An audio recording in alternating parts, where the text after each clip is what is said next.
Par! Tara! At ipagluluto kita par ng 3-in-1. Igisa muna natin parang sibuyas at saka bawang par.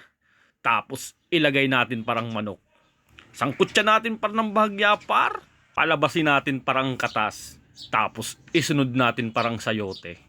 Timplahan natin par ng toyo, suka, asin, paminta, at saka pampalasang magic sarap par. Ayos din pang ulam to par. Napakasarap din par. Tapos lagyan natin par ng 1 litrong tubig. Pakuluin natin. Pagkulo niyan par, lagyan natin ng pansit. Gawang Bicol ito par. Napakabisa din. Lulutuin na lang natin par ng bahagyang pansit na yan par. Pwede mo nang ihampas sa kanin yan par. Ayos din sa baho yan par. Yan paro.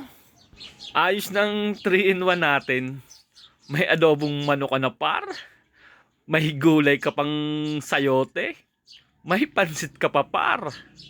Altanghap na naman to par. Almusal, tanghalian hanggang hapunan par. Laban yan par. Kain tayo par.